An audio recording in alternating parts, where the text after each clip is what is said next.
So imagine stumbling upon a creature so huge it could dwarf even the largest known marine animals today. Scientists discovered the fossils of this beast on England's coast and believe it once ruled the waves. The new species was named Ichthyotitan severnensis, but thankfully for me, scientists nicknamed it the Little Stock Monster. Its estimated lengths range from 72 to 85 feet long, almost as big as a blue whale. Megalodon can't even compare to this. It was only about 60 feet long. And what's crazy is that this fossil we found wasn't even an adult, so who knows what their actual size was. The first piece of the Little Stock Monster was discovered in 2016 in the Westbury Formation. Researchers found a 3-foot-long jaw part that belonged to an unknown species.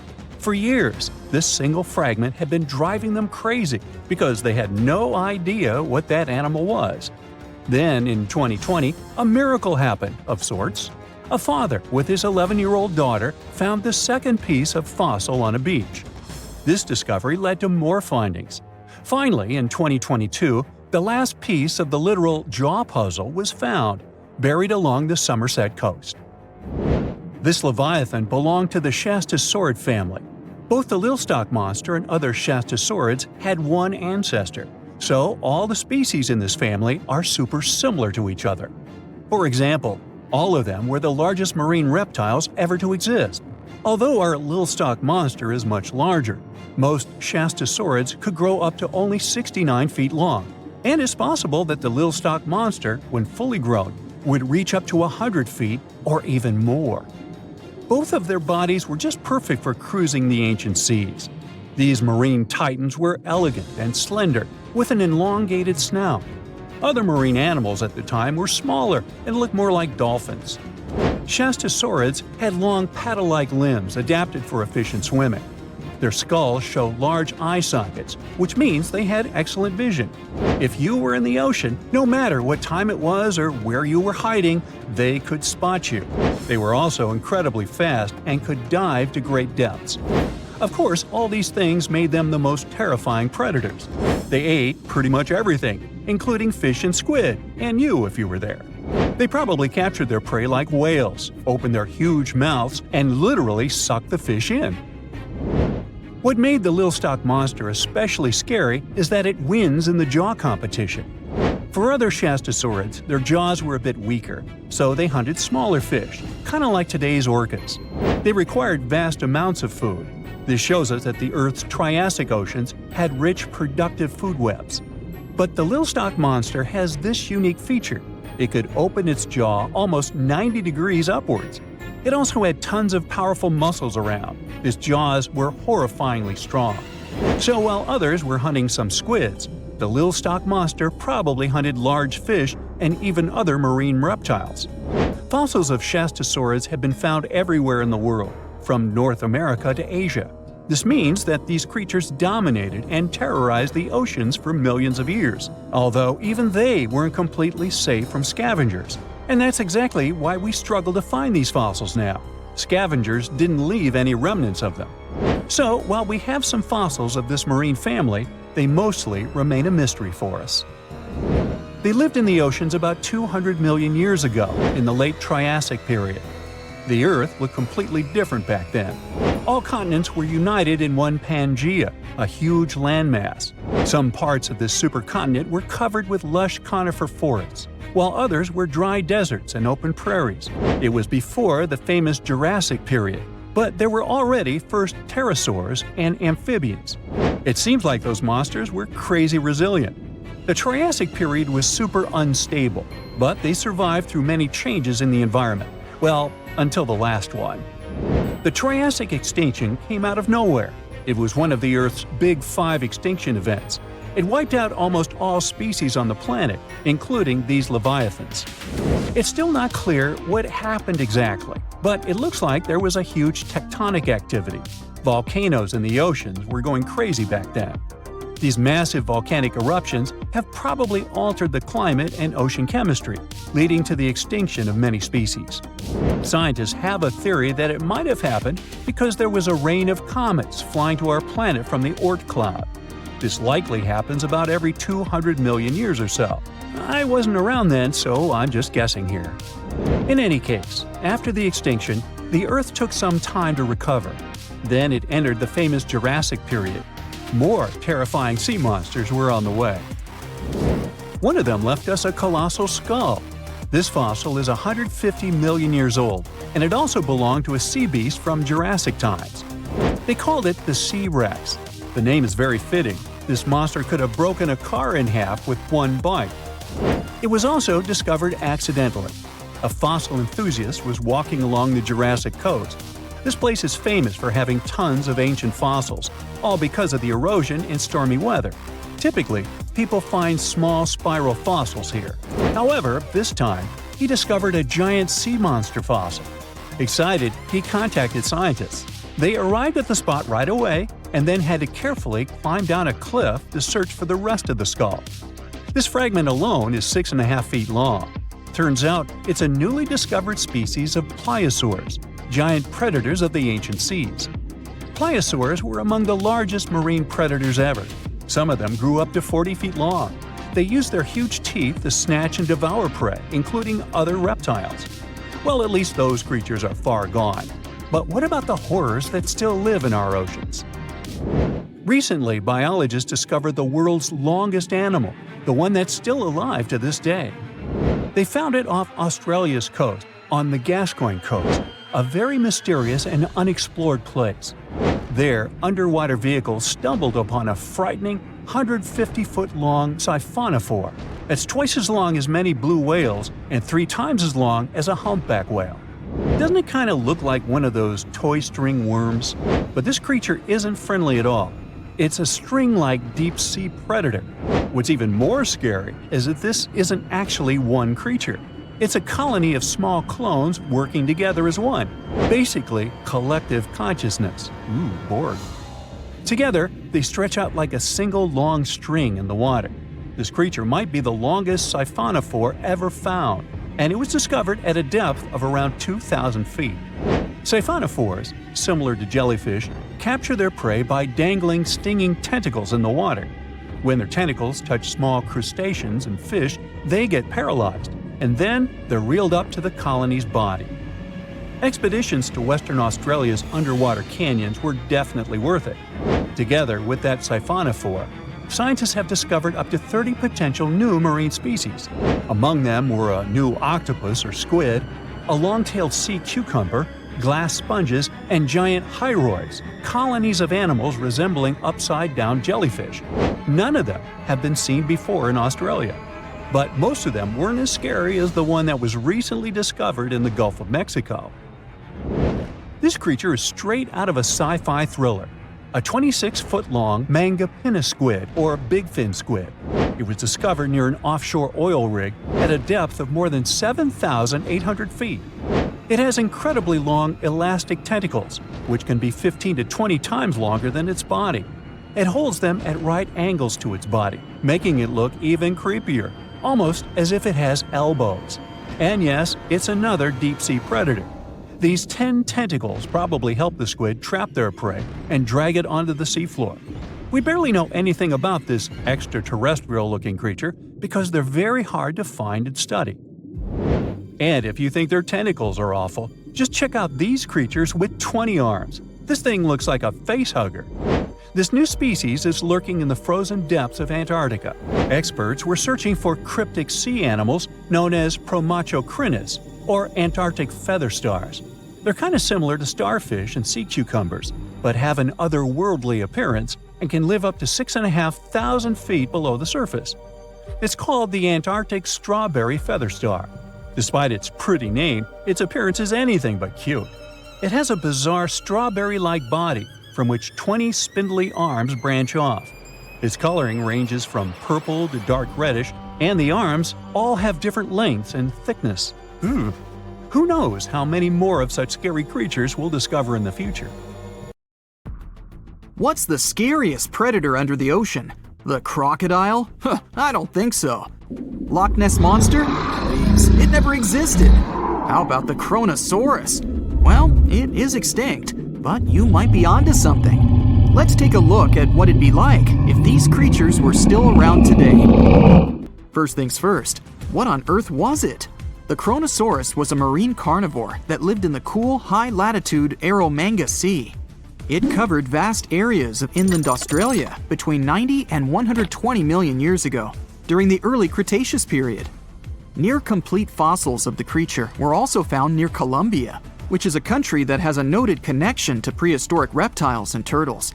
This fact makes it extremely possible that the monster I'm about to describe existed worldwide. You might have heard saurus and thought, oh, it's a dinosaur. But these were actually reptiles. They were the largest member of the Plesiosauridae family, referred to as plesiosaurs. Fossil evidence suggests they weighed over 20,000 pounds and were roughly 30 feet in length.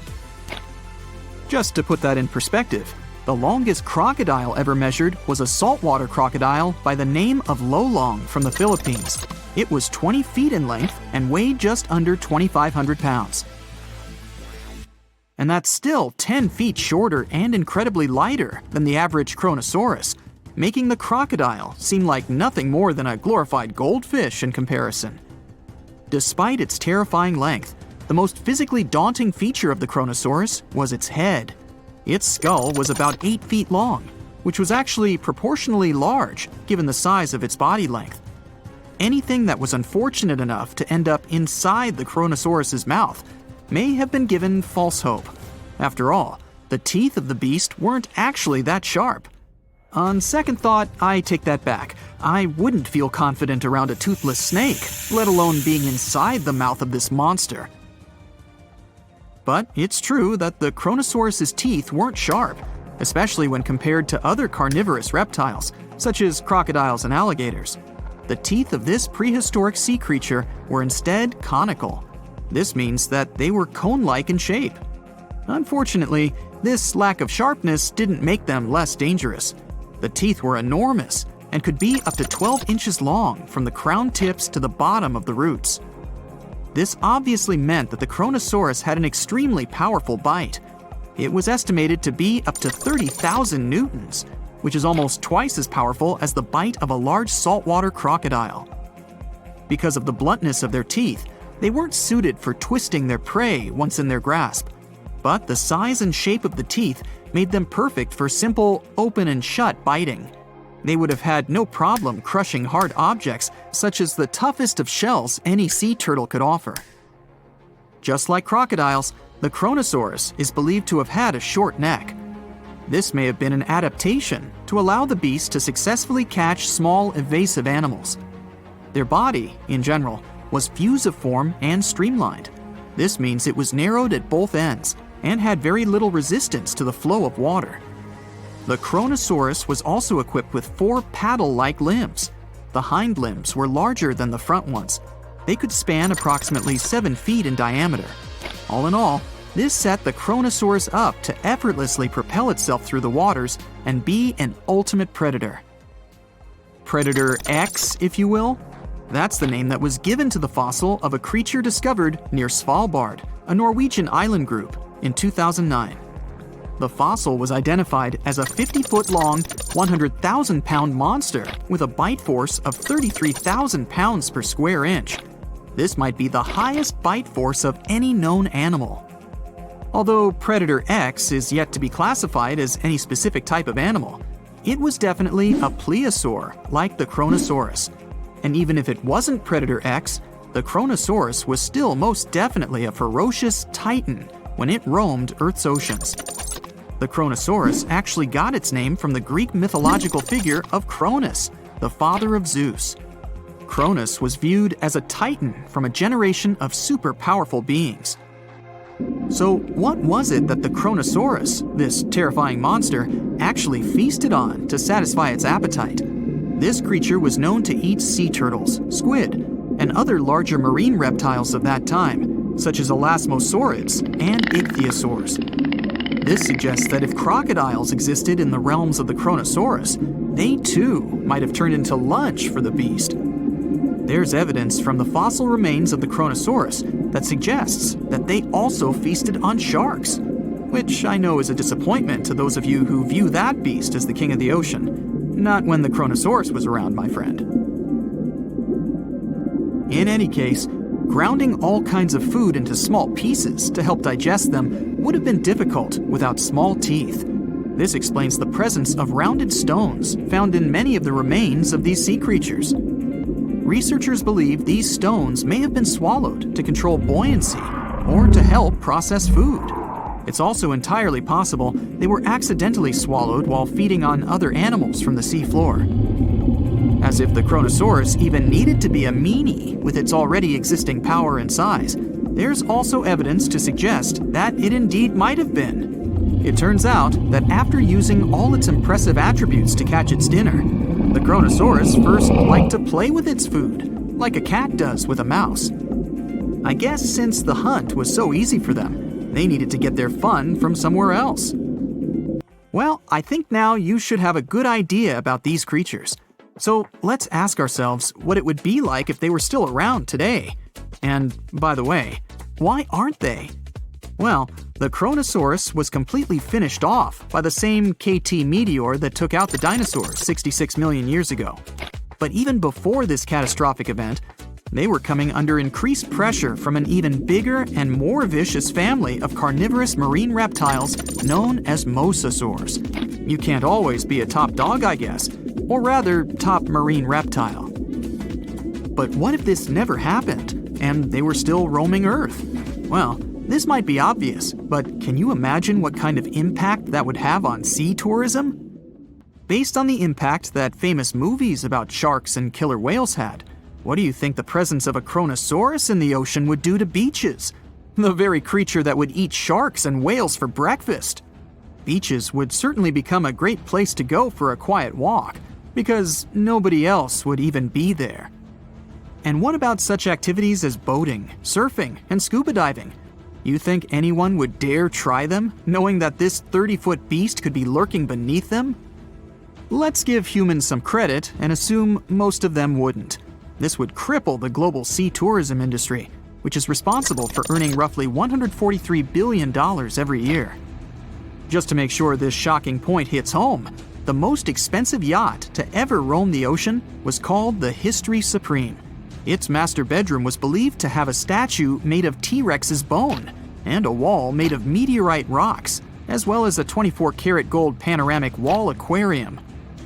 Anyway, this yacht was worth nearly $5 billion, meaning you could buy 38 of them with the money lost in potential damages to sea tourism caused by the Chronosaurus. I'm sure that the yacht's owner was happy the beast never made an appearance in their luxurious aquarium. So luxurious, in fact, that some people believe the History Supreme, reportedly owned by some business genius from Malaysia, never even existed. Rumor has it that it was simply an elaborate hoax fabricated by the supposed designer. Anyway, I don't think the trouble would just stop there. People could actually be in serious danger, regardless of being near the ocean or not. No, I'm not about to tell you that this thing would grow legs, adapt to living on land, and start picking us off one by one. At least, I hope not. I'm just going to point out the damage that the Chronosaurus would inflict through its devastating impact on sea trade. In America, ocean transit accounts for 76% of national trade. On top of this, more than 100 vital pharmaceutical products originate in the sea. I'll also state the obvious and point out that the ocean is a huge food source for us humans. The presence of the Chronosaurus could have a great impact on our relationship with the ocean, something we usually take for granted. It looks like a prehistoric creature that came from the time of dinosaurs. This scary beast is called the basking shark. It can grow up to 39 feet. People have only reported 3 of them in the past 160 years. The last sighting was in 2015, and before that, about 80 years ago. These sharks sometimes rise to the surface to filter out small animals, such as shrimps and other small crustaceans, when they want to have a nice, tasty seafood dinner. But when there isn't enough grub at the surface, they go down to the depths of almost 3,300 feet, where they tend to stay for months, which is something researchers discovered using satellite tags. Tag, you're it! Now, basking sharks like to spend their time in more temperate waters, but they can migrate long distances. They live across the globe, but in warm tropical or subtropical areas, they won't go near the surface because they're not fans of high temperatures. The lion's mane jellyfish is not that rare, but it's fascinating how large it is. It's the biggest among jellyfish species and the longest animal. Its total length can reach 120 feet. That's approximately 23 feet more than the longest blue whale scientists know about. The jellyfish has around 70 to 150 tentacles, and they all contain huge amounts of neurotoxins that can seriously harm you if you come in contact with the animal. But people don't usually come across this type of jellyfish because it rarely lives near the coast, preferring the open ocean. Generally, you can find the lion's mane jellyfish no deeper than 65 feet below the surface, where it dines on small fishes, zooplankton, and some other types of jellyfish. It uses its tentacles to catch its value meal. Hey, you want fries with that? The giant phantom jelly comes out of the darkness and depths of the ocean's midnight zone. Its sun hat-shaped bell reaches over 3 feet across. This bell trails 4 ribbon-like mouth arms that can be up to 33 feet long. This quite rare creature uses its mouth arms to catch unfortunate animals swimming around and not knowing what's coming for them. Giant phantom jelly propels itself through the water with periodic pulses coming from its orange head. It glows faintly and mysteriously in the pitch-black depths. It lives across the globe in all the oceans except for the Arctic. I'm guessing it's too cold. Because of its odd shape, people often call the oarfish the dragonfish or sea serpent. It's about 26 feet long, which makes it the longest bony fish we know about, and lives at depths of 3,300 feet. Oarfish spend most of their time in the deep, dark parts of the open ocean in tropical and subtropical areas. They almost never come to the surface, unless, invited. It's a ribbon-shaped and shiny silver creature with a long red dorsal fin and red oar-like pelvic fins. Its body has no scales and is very thin. The fish can grow to a length of about 30 feet and weigh 660 pounds. Oarfish have really big eyes that help them see better in their dark, scary surroundings. The frilled shark is definitely one of the gnarliest-looking marine animals out there. If you saw it somewhere, you'd probably think you went back to the age of dinosaurs. Yup, the frilled shark is a prehistoric creature because its roots go back 80 million years. This living fossil can grow to be 7 feet long. It got its name from its frilly gills. Even though frilled sharks have the shark part in their name, they swim similar to an eel in a distinctly serpentine way. Its mouth is terrifying. Similar to the maw of the great white shark, it has 300 trident-shaped teeth lined in 25 rows. Hey, come a little closer, huh? Researchers discovered this creature in the 19th century, but people rarely see it, and no wonder. It usually lives at depths of between 390 and 4,200 feet. Most of the time, the frilled shark feeds on squid, swallowing them whole. Its long jaws allowed the frilled shark to gape extra wide and swallow animals half as long as its entire body. Goblin sharks are very rare. Researchers have spotted fewer than 50 of them in more than 120 years. But maybe that's for the best, since we're talking about a pretty scary fella with a narrow snout and sharp teeth. It's also capable of thrusting its entire jaw outward when it wants to catch something. Sounds familiar. As it's lurking through the dark depths of the ocean, a goblin shark sees a small squid that looks quite yummy. The dangerous animal inches toward the squid. When the poor creature notices the predator, it tries to dart away, but it's too late. The shark has already thrust its jaw the whole 3 inches out of its mouth. This jaw is connected to the flaps of skin the shark can unfold. This helps a lot because the goblin shark is a sluggish animal, so it's pretty hard for it to chase its food. After finishing its lunch, the goblin shark puts its jaw back in its mouth and swims away as if nothing's happened. Goblin sharks mostly live at the bottom of the ocean. Like many other shark species, they prefer swimming alone. Here's a silver-colored creature with very rough skin. That's the ocean sunfish, with a total length of almost 11 feet. Its other name is mola. The ocean sunfish is the heaviest of all bony fish out there. People sometimes call it a swimming head because of its bizarre appearance. These creatures have such a weird shape because they're born with a back fin that never actually grows. It just folds into itself as the animal matures and creates a rounded rudder. The sunfish is a bit clumsy. It moves with the help of its mighty fins that allow the animal to swim on its side. This marine inhabitant is a solitary creature. It mostly feeds on zooplankton and jellyfish. The spotted wobbegong is one of the world's rarest sharks. It grows to be more than 10 feet long. It may not look as terrifying as some of its shark relatives, but it's pretty good at catching unsuspecting animals swimming past, mostly during the night. The animal has a spiracle, which is why it can breathe while staying still at the bottom of the ocean. It's motionless most of the time, which is why you can barely notice it. Its flat body and large pelvic and pectoral fins blend in with the underwater terrain. That's why they're so good at hiding. This ability helps when these sharks want to protect themselves too. Wobbegong means carpet shark. They usually live close to the ocean floor in coral reefs, on sandy bottoms, and under piers. People have even spotted the shark in the water that is barely deep enough to cover its flattened body. Now, blobfish lack teeth and bones, so they can't actively hunt. Since they don't have much muscle mass, they can barely move around. Hey, I had a roommate like that once. They get their energy from animals they scoop up from the seafloor. They also know how to conserve this energy. That's how it usually goes with deep-sea creatures. They don't have as much food as those animals that swim closer to the surface. Instead, they have special body mechanisms that allow them to save energy for the times when they don't have much to eat.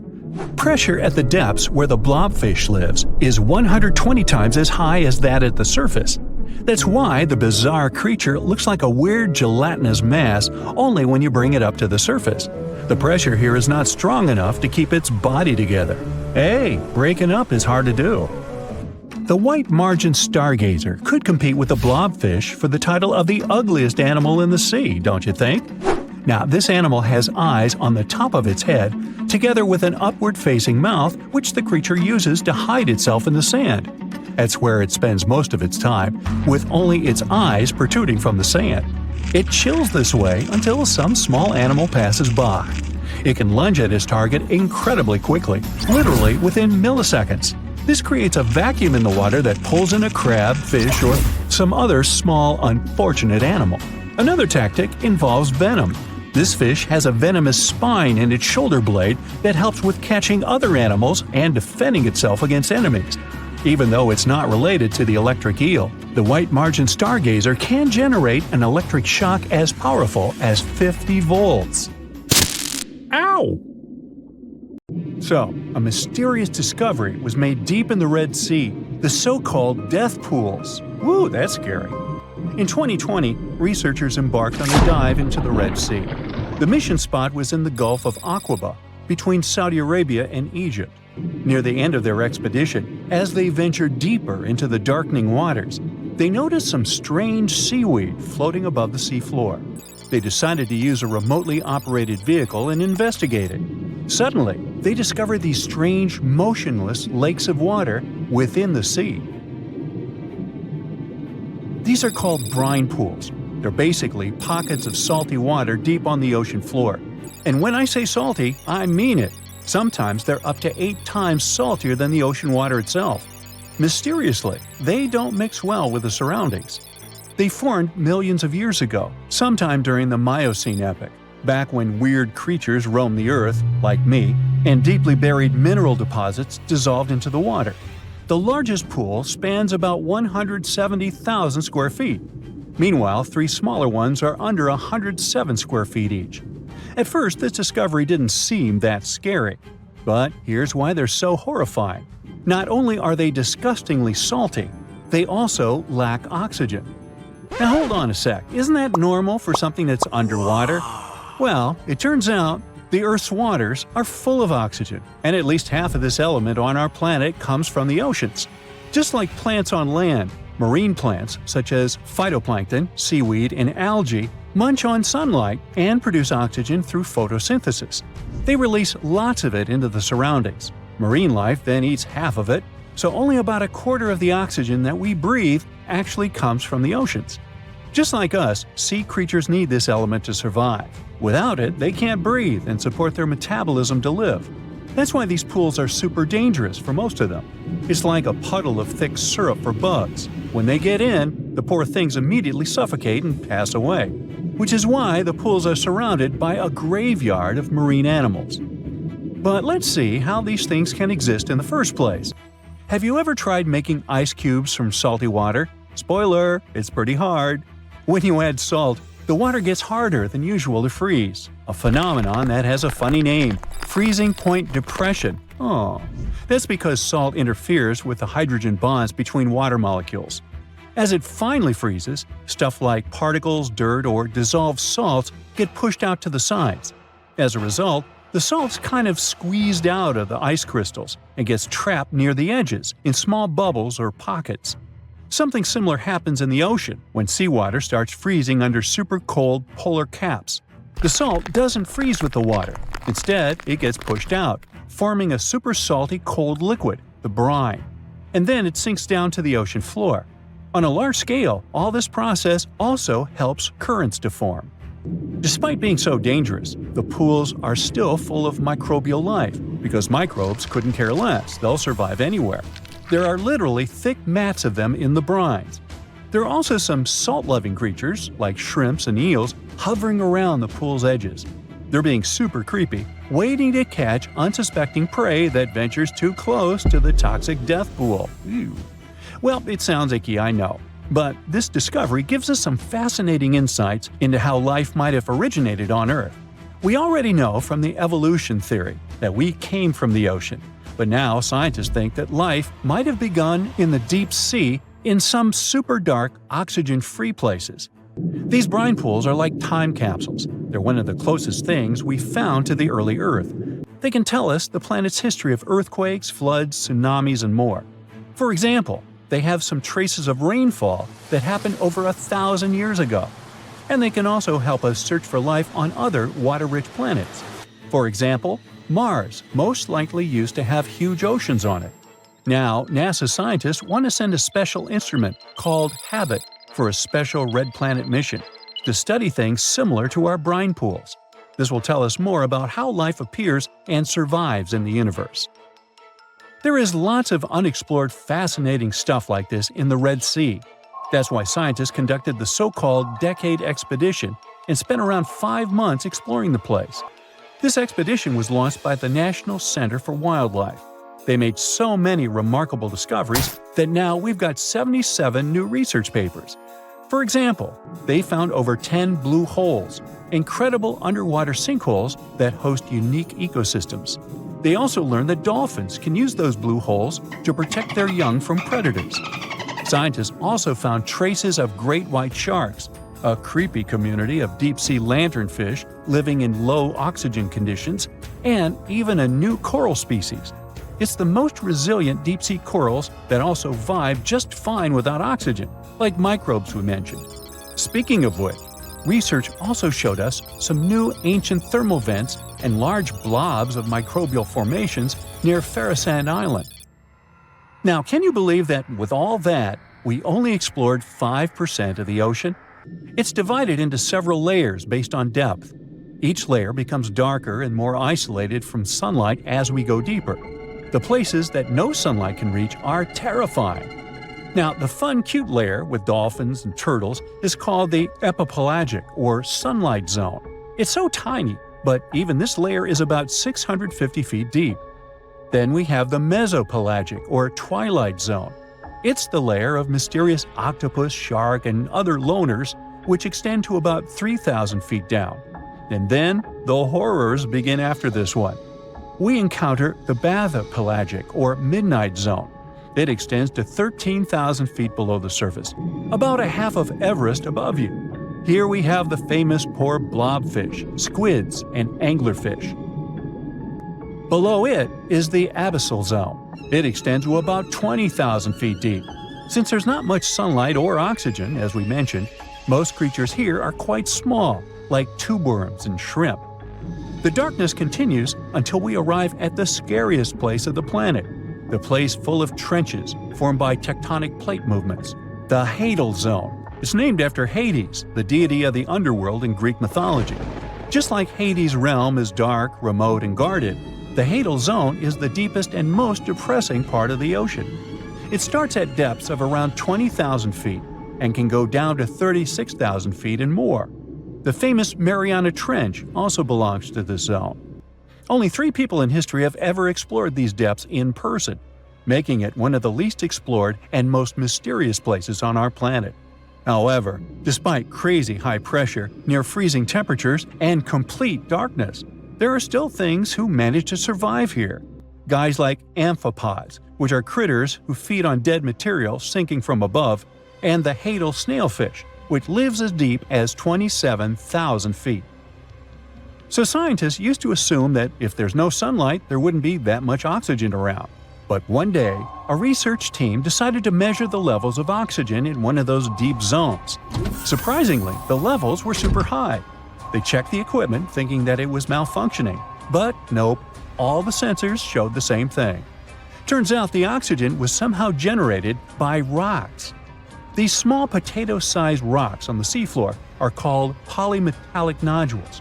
They're rich in metals like copper, nickel, and cobalt, and they're basically like small batteries. When you put a battery in salt water, it can produce bubbles of gas, a process called electrolysis. In the same way, these rocks create tiny electric currents, which are powerful enough to produce the same gases, splitting water molecules into hydrogen and oxygen. It's the first time we saw oxygen being produced by some non-living minerals. This is what scientists now call dark oxygen.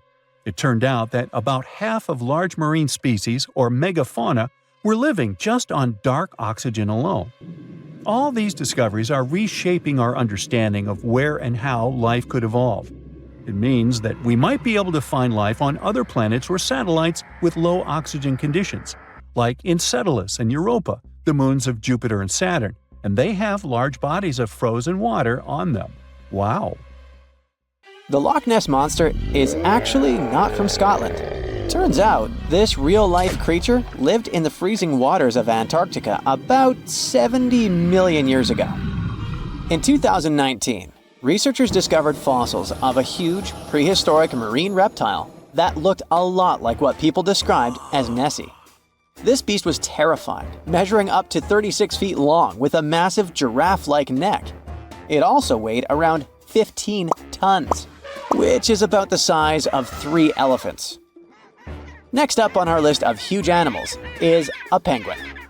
I know penguins aren't exactly what you'd call big, but scientists have just found what they think might be the biggest penguin ever, the Kumimamu fordyce.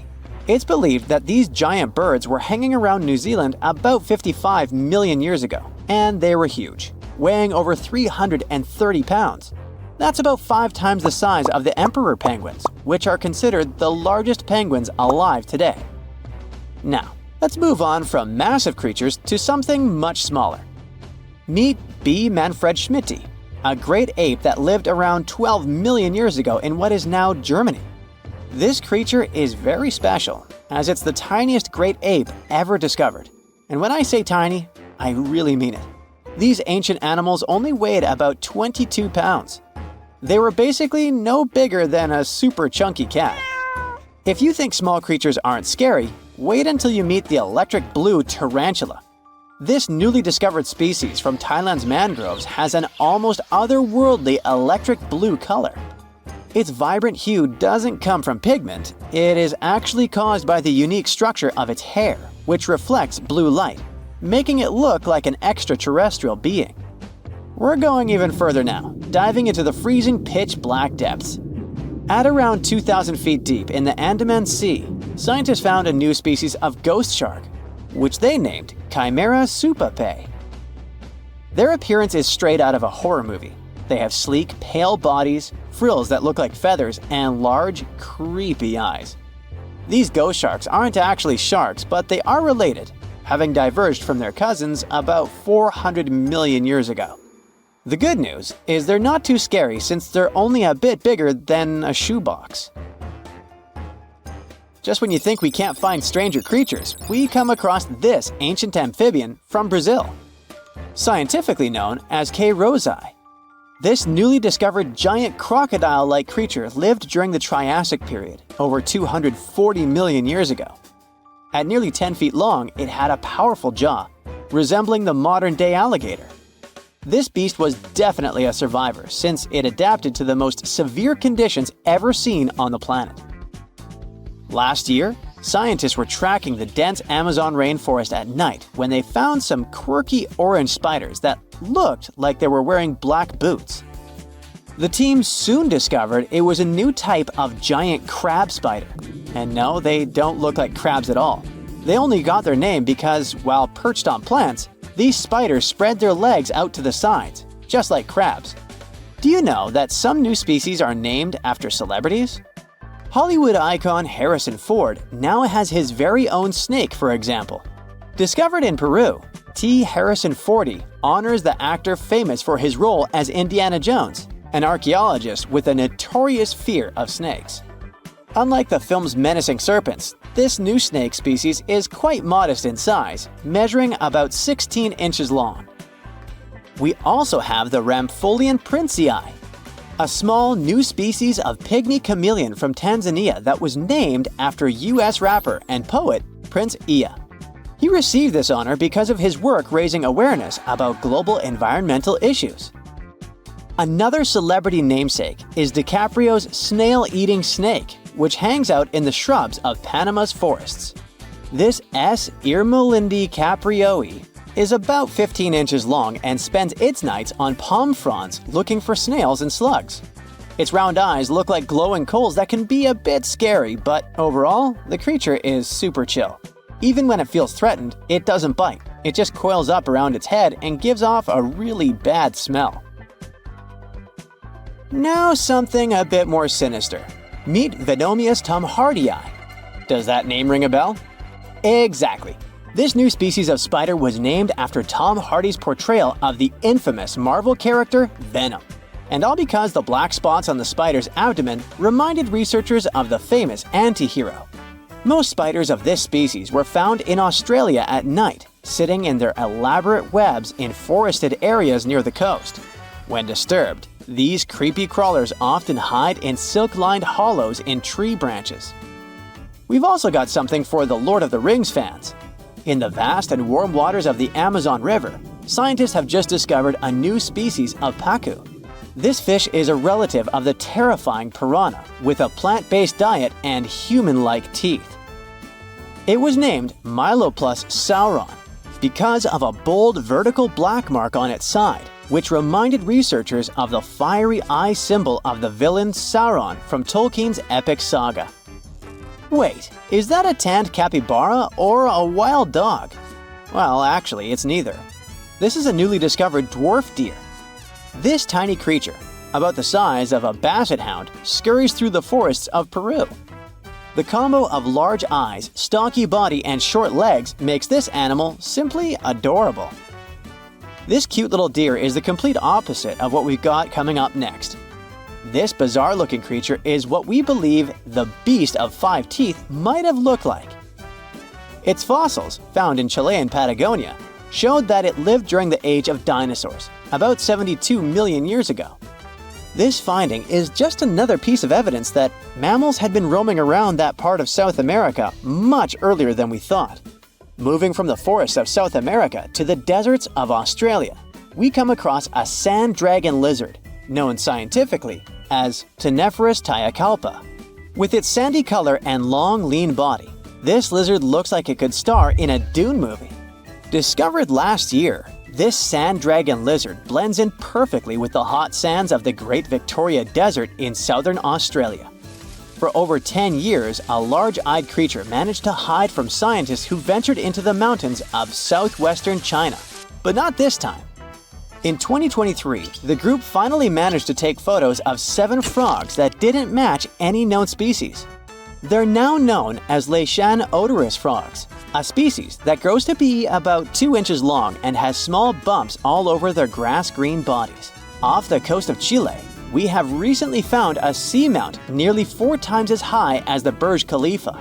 Underwater mountains are usually home to beautiful life forms, like sponge gardens and ancient corals. But this Chilean seamount also hit a creature known as the flying spaghetti monster. It's a rare type of squid with long noodle-like tentacles that make it look like an underwater pasta dish. Including its tentacles, this strange creature can be over 130 feet long. Recently, scientists were diving into the cold waters of the Antarctic Peninsula when they thought they had found an ordinary dragonfish swimming by. But there was something unusual about this one. It turned out that this fish had two darker vertical stripes along its slender body. That's when they realized they were looking at a new species, the banded dragonfish. From bizarre sea creatures to a cute one. In 2017, locals were diving near Kuma Island in Japan when they found the skeleton panda sea squirt. This deep-sea oddity quickly won people over with its look because its black spots actually resemble a panda bear's eyes and ears. At least if you have a good imagination. This unusual creature filters water to catch its food, and is yet another reminder of the ocean's hidden wonders. Now imagine a creature with a body that is reminiscent of a cuttlefish, with eyes sticking out from stalks like a funky headband, fins on its tail, and a long skinny nose ending in a mouth full of teeth. Or maybe this thing could be a claw. Yep, the Tully monster is on the move. It's definitely one of those freaky creatures you wouldn't like to face while scuba diving somewhere. Luckily, it went extinct 300 million years ago. This unusual marine beast was discovered in the 1950s in Illinois, and scientists couldn't even agree what it really was. Some thought it was a vertebrate, which means a group of creatures with a spine, like us humans. But a team of researchers in Japan studied many fossils of the Tully monster, using advanced laser scanning technology to check them in detail in 3 dimensions. There's still a lot they don't know about the Tully monster, but they managed to realize it didn't have any spine at all. Now the next step was to see what type of invertebrate it was. Could it be vertebrate-like, such as a land sled? Or are we talking about something closer to snails and worms? They also discovered the creature had segmentation in the head area that extended from its body, and that's not something bony creatures have. Still, in recent years, some researchers had the idea the Tully beastie could be related to jawless fish, such as lampreys. These fellows belong to the most ancient group of vertebrates, and are not pleasant to see either. In the case of lampreys, we're not talking about extinct animals. They're still out there somewhere, wandering the ocean and scaring other animals, or you, if you see it in the northern and western parts of the Atlantic Ocean where they live. And they've been here really long, even before the dinosaurs. A long time ago, long before humans or I even existed, there were Eurypterids, weird creatures from a group we call arthropods, which includes spiders, insects, and crabs. But Eurypterids were unlike anything you've ever seen before. They had a body shape similar to horseshoe crabs, with many segments that made up their body. Instead of legs, they had special appendages at the front that acted like oars. Some even call them giant scorpions, but most Eurypterids were actually quite small, except for this special one, which was truly enormous. It could grow to a staggering length of about 8 feet. Wow! The next time you see a crab scuttling along the beach or a spider swimming its web, remember, we're lucky we only got mild versions of their ancient relatives, which, by the way, disappeared hundreds of millions of years ago. Whew. Now, some Eurypterids were pretty fierce and fast predators. They would swiftly swim after their prey, chasing them down in the water. Others were more like scavengers, living on the bottom and feeding on whatever they could find along the way. They had a taste for the leftovers, like some sort of cleanup crew of the ancient oceans.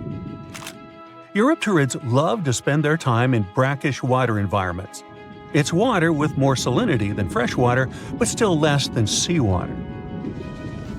Now imagine you're just floating around and all of a sudden you see this guy. No, it's not some weird tiny spaceship, and you won't see it floating in space, even though that's where it would perfectly fit in, as some weird creature from another planet you'd see in sci-fi movies. You'd actually see it floating in the sea because we're talking about a really small animal with enormous eyes called Dilophosaurus. Each of its eye bulbs was about a quarter of its whole body length. That's what gives it that space look, like it might live on one of the oceans under the surface where we look for life, like Europa, one of Jupiter's moons, or Titan, Saturn's biggest moon. I could easily imagine creatures like Dilophosaurus giving us a warm welcome once we get to Mars, too. Dilophosaurus had great vision. It would keep a keen eye out for any movement in its surroundings. Once it noticed something, it would swiftly launch its spiky appendages forward.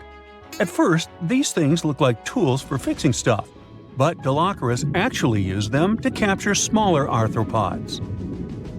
The unusual thing is that even though it had such great eyesight, Dilophosaurus still spent most of its time catching prey in brighter waters near the surface.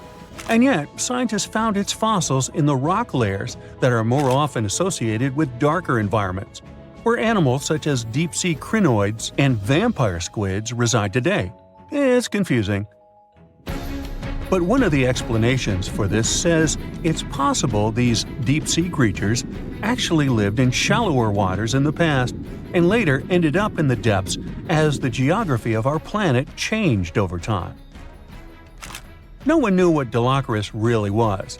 It could belong to a group of arthropods, and it seems to me that's where most of the world's weirdest creatures are. Some believe it could be related to mantis shrimp, while others compare it to blind, worm-like crustaceans that live in dark underwater caves. And check out this enormous worm lurking beneath the sandy ocean floor, patiently waiting for its next meal to swim by. These ancient creatures were like stealthy predators, perfectly camouflaged in their sandy lairs. And now, 20 million years later, scientists have found the remains of their hidden hideaways. The burrow they discovered, shaped like the letter L, was found preserved in ancient sediment on the seafloor of Taiwan. It was around 7 feet long and only an inch wide. That's where the ancestors of modern bobbit worms live. Bobbit worms have been around for a long time. They can grow to be a few inches to a whopping 10 feet long. A pretty weird creature dominated the skies at the end of the dinosaur age in North America. We know it as Quetzalcoatlus, and it soared above famous dinosaurs like Tyrannosaurus and Triceratops, showing them who the ultimate ruler of the skies was. Quetzalcoatlus belonged to a group of flying reptiles called Pterosaurs. They were some of the biggest flying animals ever known to exist. When you think of Quetzalcoatlus, imagine an animal as tall as a giraffe. These incredible creatures had long necks, small bodies, long legs, and wings that were relatively short compared to their size.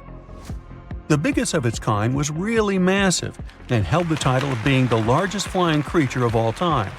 They had long, pointed skulls, while some also had short crests at the back of their heads. And for a long time, researchers were confused about how these giant pterosaurs hunted for food. At first, some even believed that Quetzalcoatlus and its relatives were like giant vultures that scavenged the remains they would find around.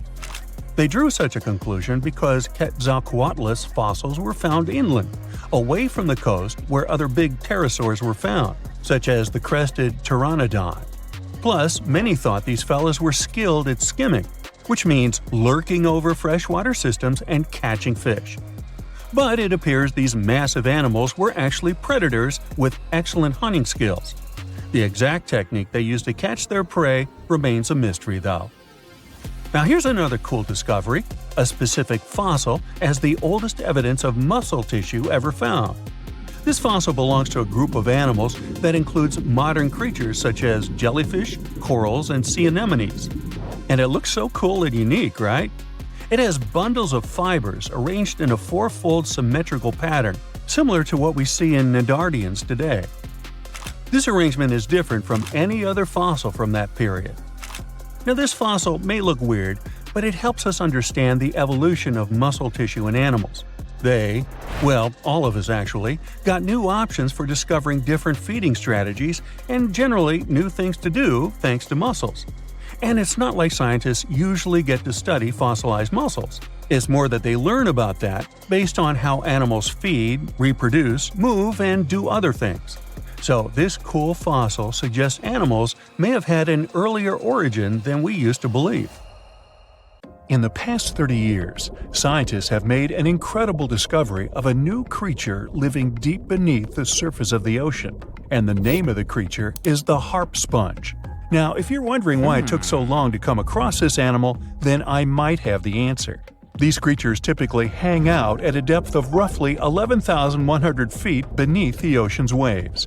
This sponge species was first discovered off the coast of California thanks to a robot that was sturdy enough to explore those crazy depths the ocean has to offer.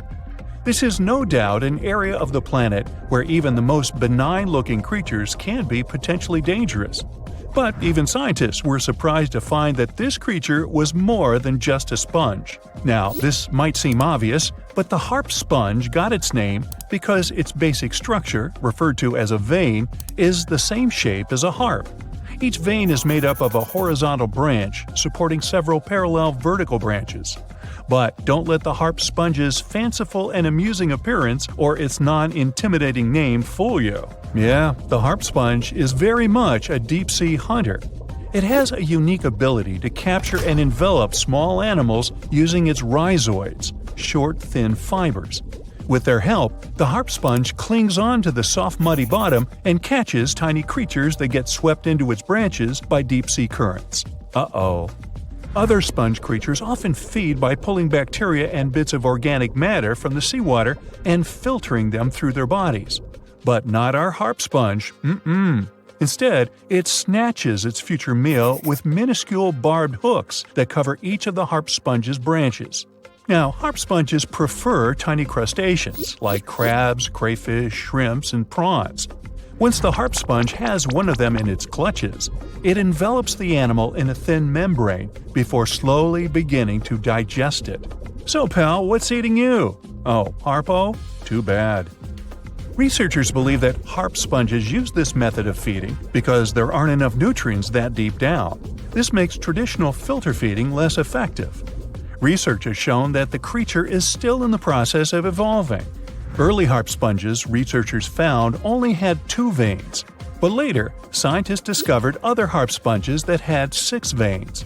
The harp sponge might have evolved this elaborate candle holder-like structure to increase its surface area. In general, harp sponges typically grow up to a length of 1 foot, but researchers have seen a creature that was 2 feet in length. The harp sponge is not only very unusual, but also beautiful to look at. See those tiny white balls on top of the branches? Now, why don't we look at some other creatures that live below the photic zone of Earth's oceans? The photic zone means the area beneath the ocean's surface that still receives some sunlight. Thanks to this, there are loads of different creatures and organisms living there. Any animal living beyond this layer qualifies as a deep-sea creature.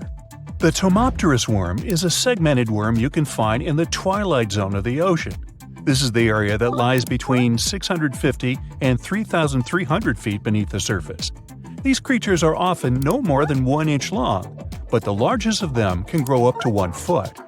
While swimming around and feeding, these worms do what researchers describe as an amazing smooth dance. That's because the creatures can swim extremely quickly and maneuver at tight angles with ease. Now, I know most people hear the word worm and think of the common earthworm, so it's quite interesting to know there's a deep-sea worm out there that never leaves the water during its entire life. Similarly, most of us try to avoid jellyfish that either rest on the sand or sit on top of the ocean waves. This isn't the case with a Chrysoda jelly. That's a deep-sea creature too. This beautiful jellyfish is mostly ruby red, bright orange, or electric purple. That's what helped researchers realize they had found a new species of jellyfish. The creature grows to a maximum size of 1 inch across. It has tentacles that stretch out in every direction. Now, if you come close to this jellyfish, it'll pull all these tentacles in toward its body before rapidly swimming away to avoid danger. Yes, you are dangerous. The Chrysoda jelly is extremely rare. You won't see it very often. You might need to borrow that deep-sea diving robot I mentioned earlier. While worms and jellyfish might seem quite harmless, this isn't the case with the Pacific viperfish. Ooh. This creature is equipped with a noticeably big mouth, like me. and the needle-like teeth inside are key to its hunting strategy. Pacific viperfish live at around 5,000 feet below the ocean surface, but they're among those numerous marine animals that migrate each night from the ocean depths toward shallower waters to dine. What's on the menu for dinner tonight? Lots of small fish and shrimp. The creature can grow up to 12 inches in length. Its two front fangs, which stick up from the fish's bottom jaw past its own eyes, are especially dramatic. When the fish unhinges its jaw, its mouth can open wide enough to engulf smaller animals, and the teeth form a cage to prevent an escape. Now, have you ever seen an underwater creature that looks like a strawberry? Trust me, it does exist. Just look at these dots on the strawberry squid. The creature has a big eye and a smaller one. You might think this unconventional pairing would be awkward and uncomfortable, but it's actually the opposite. The big left eye looks upward. It spots shadows cast by other animals in the dimly lit waters above. The eye's tubular shape helps it collect as much light as possible. On the other side of the squid's head, you can see its right eye. It's small and looks downward. This eye searches for flashes of bioluminescence produced by animals lurking in the darker waters below. Now, bioluminescence means the production and emission of light by living organisms. By the way, the squid has a nickname. And no, it's not Squiggy, although that's a great one. It's known as the cockeyed squid. This is simply due to the remarkable difference in size between its two eyes. I think I like Squiggy better, and so it goes. Since light doesn't reach the deep sea, the strawberry squid's body actually looks black. This helps the creature hide from enemies, such as sharks and dolphins. In general, the strawberry squid grows to a length of 5 inches. It typically lives around 3,000 feet below the surface, but floats to shallower waters at night. Now, the feather star is a marine creature without a backbone, but with feather-like arms that radiate from the center of its body. These creatures first appeared around 200 million years ago. Related to sea stars, they look like a flower, but if you approach them, they'll quickly swim away. But not all feather stars can swim. Many species can only crawl along the bottom of the seafloor. Like some of the other deep-sea creatures we've looked at, the feather star can adapt to its surroundings. It has a creepy ability to shed its arms, the same way some lizards can shed their tails. This also helps them escape from their enemies. Feather stars live all across the globe, from the equator to the poles, from the shallow waters on top of reefs to the deep, deep sea. Now, given that we're dealing with mysterious creatures, the name of this one is quite fitting. The swift vampire squid should be the official symbol of life in the deep sea. The animal has a dark red body, huge blue eyes, and a cloak-like web that stretches between its 8 arms. This, along with its name, may suggest that the creature is some form of a terrifying hunter. In reality, though, the vampire squid is a soft-bodied, timid creature, about the size, shape, and color of a football. It grows to roughly 12 inches in length and lives 3,000 feet below the waves. There's almost no oxygen there, but also relatively few predators. Whew, I think I'll need to decompress from this one. Well, hey there! We dive back in time and into the oceans over 500 million years ago, just, because we can. Whoa! Watch out! It's not Megalodon or giant sea reptiles you need to look out for here. It's a bizarre, unearthly-looking creature called Anomalocaris. The name means unlike any other shrimp, and I think you'll agree, it looks like a nightmarish cross between a shrimp and a modern-day centipede. 2 tentacles protruding from its face, each lined with razor-sharp teeth. Oh yeah, and this thing was about the size of your leg. With a wave-like movement of the flaps on each side of its body, it was graceful for a terrifying creature. It was also more advanced than any other life on this planet at the time. Especially those huge eyes. You have only one lens in each of yours. This giant shrimp had 16,000. That's 4 times more than a common housefly. And you know how good their vision is, good enough to dodge that swatter every time. All this allowed Annie to become one of the first animals on this planet to feed on others. Yep, here it is, Earth's first hunter. Its favorite meal? Trilobites. Hey, try a bite. Those are the ancient ancestors of crabs. Some of their fossils have marks on them in the same shape as the monster shrimp's mouthparts. Terrors of the past like this got to be so giant thanks to more oxygen in the atmosphere. A perfect example of this, Meganeuropsis. Imagine a dragonfly. Now make it as big as a cat, and with a wingspan longer than your arm. Megan, the monster-sized dragonfly, could easily grab other insects or even small animals, and she ruled the air with quick movements. Back then, there were still no large birds or other airborne enemies for this behemoth bug, so it was safe and free to grow as large as this planet would allow. Piranhas of the past were also jumbo-sized. Mega piranha was about 3 times the size of the river terrors we have today. Its bite force was about the same as a tiger's, and those striped kitties bite down 2 times harder than lions.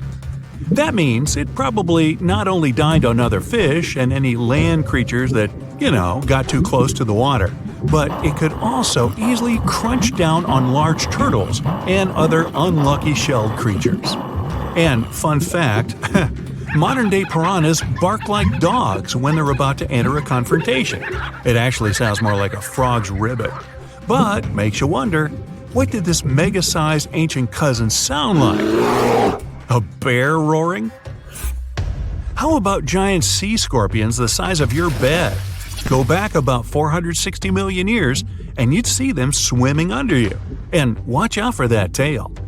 Scientists still don't know if these creatures could use it to inject venom like your standard land scorpion, but something tells me I wouldn't want that thing anywhere near me. Then there's this guy, Therizinosaurus. Terry looks sort of like a goose with long arms. Oh, and did I mention this goose dino is about 2 stories tall and longer than a bus? Yow! Its arms make the T-Rexes look even more bite-sized, each 8 feet long, almost triple the length of T-Rexes. And on the end, razor-sharp claws the size of your whole arm. Now, don't worry about those lengthy claws too much, though. Terry probably used them to cut through giant termite nests. So, this huge reptilian goose was more interested in eating bugs and plants. Another mega monster for you, Megatherium. The giant ground sloth could look a giraffe straight in the eye and weighed as much as a hippo. It moved mainly on its hind legs and used its massive tail as support. He had huge paws with colossal knife-sized claws. The sloth could use them to defend itself from enemies and to bend tree branches in search of food. But the biggest danger to the giant ground sloth wasn't dinosaurs or saber-toothed tigers, it was our own species. Yep, humans showed up just in time to meet this fellow, and to, eat him up. Titanoboa was a terrifying 50-foot snake, as long as the great Megalodon itself. It was also more than 2 times heavier than the heavyweight champion among snakes today, the green anaconda. Crocodiles were a regular on this serpent's menu. Titanoboa could swim 3 times faster than the fastest Olympic swimmer our species has ever seen. It was quicker and more dangerous in the water than outside it. And don't forget the boa part of its name. This massive snake wasn't venomous. Instead, it liked to squeeze. Remember that giant shrimp from earlier? Well, Opabenia looks like its teeny-tiny finger-sized cousin. And instead of 2 toothy tentacles, this thing had a vacuum hose coming out of its face. On the end of that trunk, what looks like a single crab claw. Add 5 eyes and a mouth under its head, and you've got a recipe for something not of this planet. Only it is. This creature used its trunk like an elephant does. Its claw grabbed food from the bottom of the ocean and brought it up to its mouth.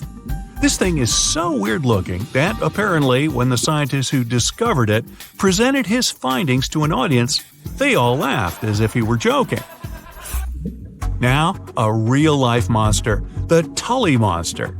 From a distance, it looks a bit like Nessie, that long neck and teeth-lined jaws. But get closer, and you'll see it's more like a long nose with a mouth attached at the end, like a mosquito. Its eyes are further back, sticking out of tubes all snail-like. Tully was an ancient mollusk, about the size of your forearm. It probably dined on jellyfish and shrimp 300 million years ago. Thylacosmilus will put a smile on your face as long as you don't get too close. No, it's not a relative of the saber-toothed tiger. It was a marsupial, making it more related to a kangaroo than anything. And if you compare them to body size, its fangs were actually longer than a saber-toothed tiger's. And they grew continuously. As for that beard on its chin, that's actually all chin.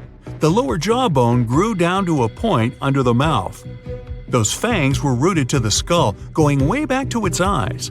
When the mouth was closed, that bony beard protected the long, sharp teeth from breakage.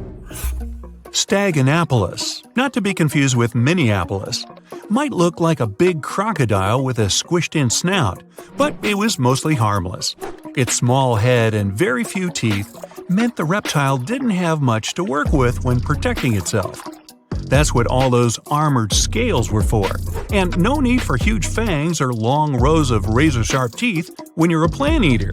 That beak-like tip on its nose allowed the stag to dig up plants. So, really, this reptile was more like a 10-foot scaly pig than a croc. Basilosaurus was a type of ancient whale that lived on our planet about 45 million years ago. Not quite as long as a blue whale, but this guy was still big enough to munch down on other whales and even sharks. Some people believe these monsters could still exist today. Eyewitnesses claim to have seen a giant sea dragon, and Basilosaurus fits the description. Plus, 90% of our oceans are unexplored. There's plenty of space to hide a sea monster.